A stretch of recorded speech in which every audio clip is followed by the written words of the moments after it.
If you spare a little of your imagination, it is a film to describe to you the effect of cymatic frequencies on matter. The film you're about to see is a film to describe to you and explain visually the effect of cymatic frequencies on texture, structure, water, oil. You will see many things that answer many questions. The earth itself coming into existence. In the beginning was the Word, and the Word was God. We are told that this is how the worlds began and how creation took shape. If we put that into the modern idiom and say that into the great voids of space came a sound and matter took shape. Please watch carefully. About 15 billion years ago, there were no stars in the sky. There wasn't even a sky. All that existed was the primordial fireball. Primordial fireball. Primordial Then, fireball. Something happened. In a flash, everything suddenly expanded. This was how it all began. The first moment of existence.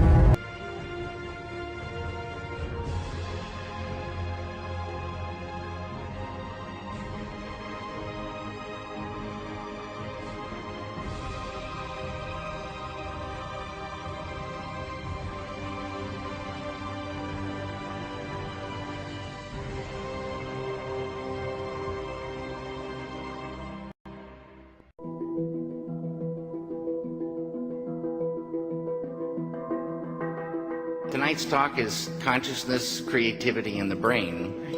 And if you have a golf ball-sized consciousness, when you read a book, you'll have a golf ball-sized understanding. When you look out, a golf ball-sized awareness. And when you wake up in the morning, a golf ball-sized wakefulness. But if you could expand that consciousness, then you read the book, more understanding. You look out, more awareness, and when you wake up, more wakefulness. It's consciousness. And there's an ocean of pure, vibrant consciousness inside each one of us. And it's right at the source and base of mind, right at the source of thought, and it's also at the source of all matter. All matter originates and exists only by virtue of a force which brings the particle of an atom to vibration and holds this most minute solar system of the atom together. We must assume behind this force the existence of a conscious and intelligent mind.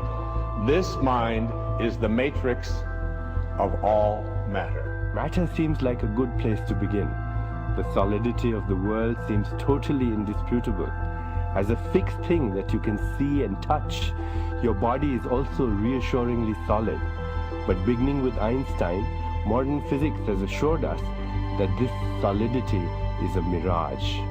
All of physical matter, everything we have around us, is the result of a frequency. And what that also means is that if you amplify the frequency, the structure of the matter will change.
We can also use different shaped state.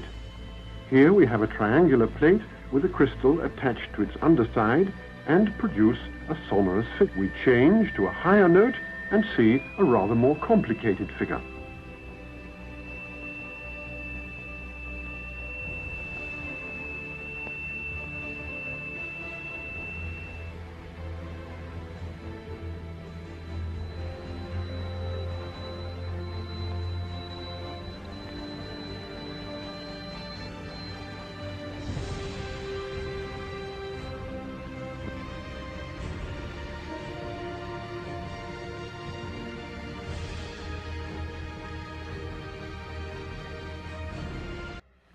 We use sand and lycopodium. The lycopodium moves to the center of the fields and takes up circular shapes. The sand forms the lines. Each material has its own special way of behaving.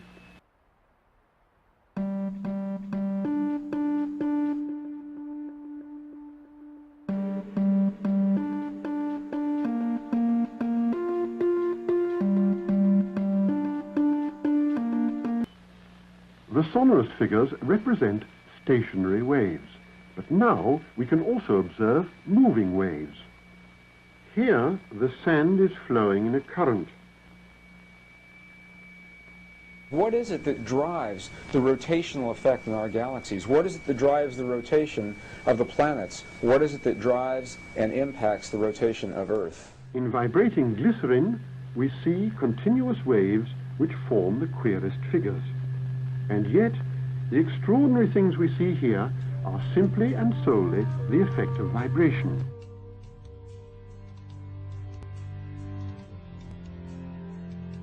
Now, what we've seen up until now are single signals, single frequencies projected into matter.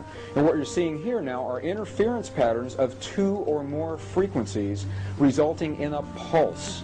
The pulse of the human heart, the pulse that drives the blood through the veins in your bodies. What is your heart responding to? Where does that pulse come from?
Quantum physics has revealed matter does not exist. The concept of substance arose from the philosophy of Aristotle, and from that concept came science's conception of matter. The fact of the matter is that the substance of the universe is consciousness.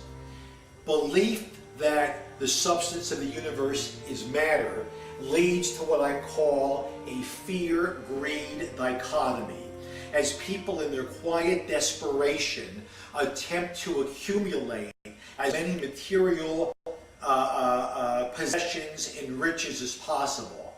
In fact, the substance of the universe is consciousness. Therefore, it is behavior that is important. Fear has a long and slow frequency vibration to it, while love has a very rapid and high frequency.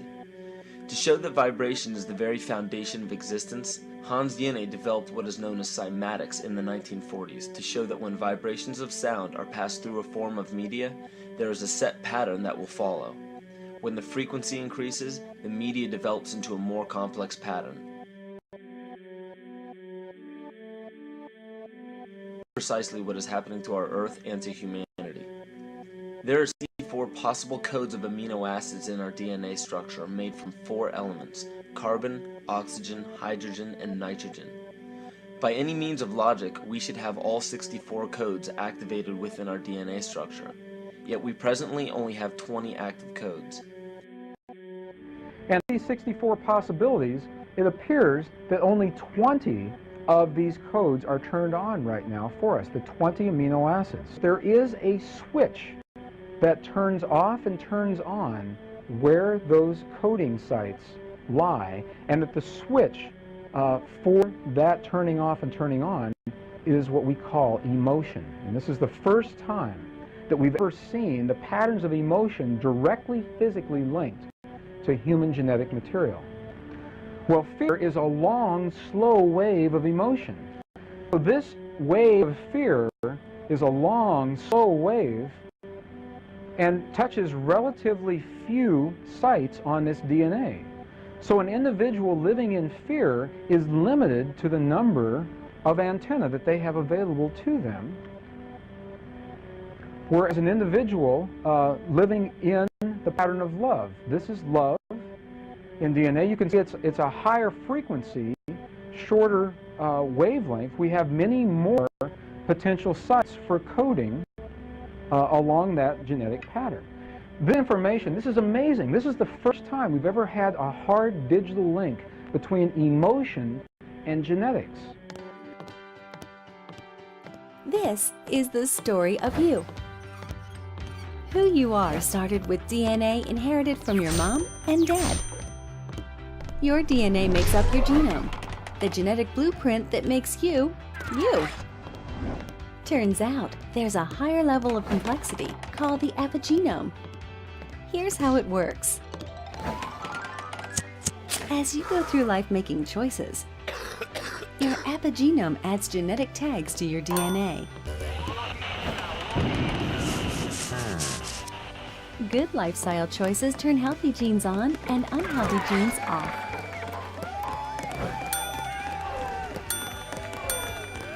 Now, she talks about them in terms of healthy lifestyle decisions.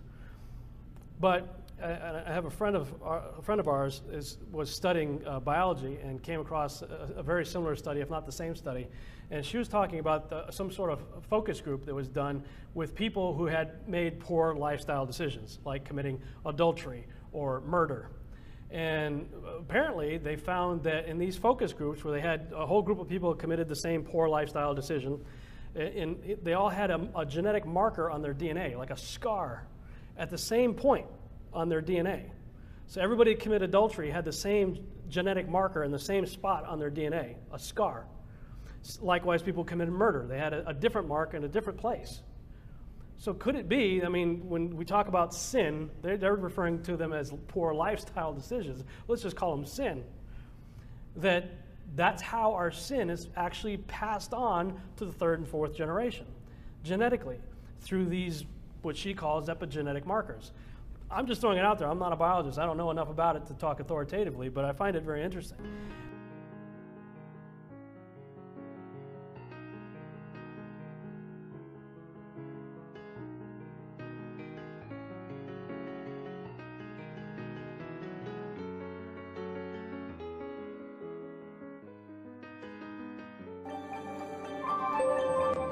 Dr. Emoto has conducted another interesting experiment.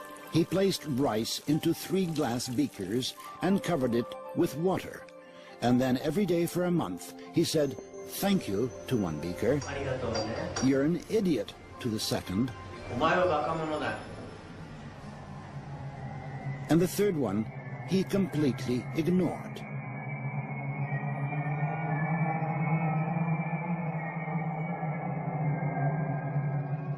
After 1 month, the rice that had been thanked began to ferment, giving off a strong, pleasant aroma. The rice in the second beaker turned black, and the rice that was ignored began to rot. Dr. Emoto thinks that this experiment provides an important lesson, especially with regard to how we treat children. We should take care of them, give them attention, and converse with them. Indifference does the greatest harm. Okay, today is day 76 of the rice experiment. And we'll have a look at how the rice is doing. Okay, here is the rice I speak positively to every day. And there is no green mold whatsoever. Just a little bit of white. But that's it. It looks all right. Not too bad. Okay, now for the rice I speak to negatively. It's just awful. Whole lot of green mold. It's gotten even darker. And green mold there. So there we go. So speak to negatively every day. And the ignored rice has gotten a whole lot worse. Now there's a whole lot more. And it's got, look at it's like brown and orange and white. A whole lot of mold. It's gotten like really brown. Horrible color. Anyways, so that's the rice I ignore. So find it really interesting after 76 days that the positive rice is still looking so good compared to these two.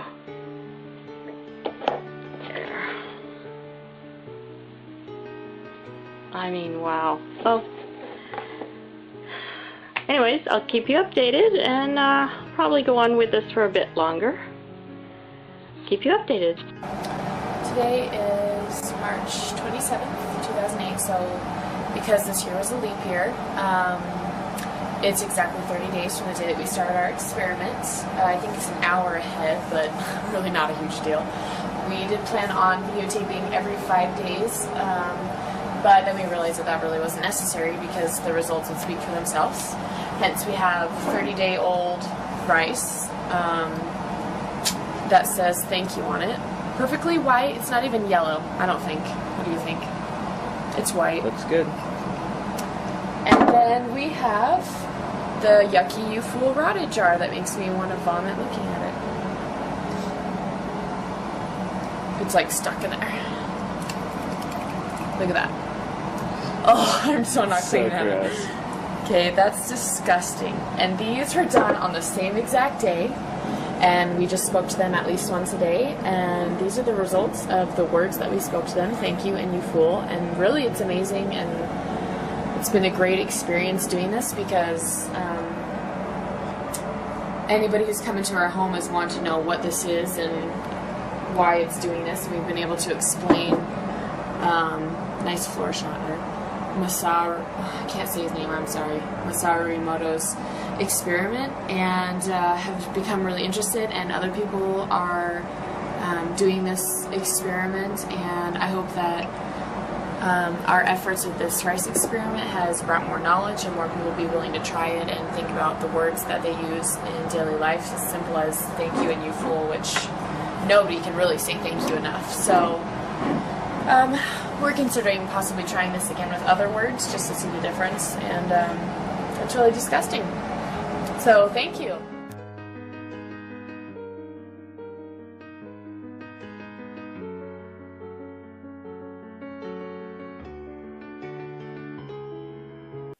"13 days of love and 13 days of negative energies.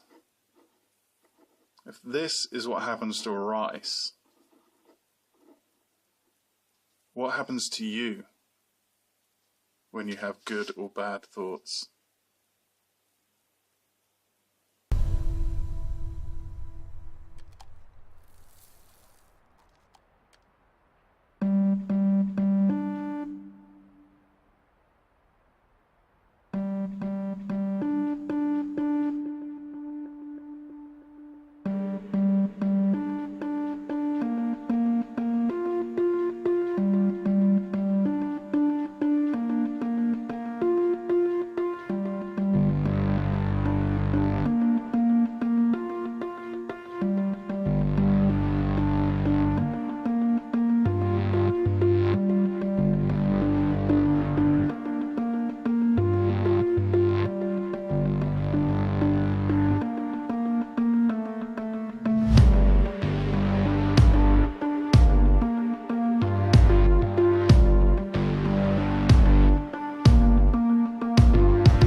existence solely and completely to sound.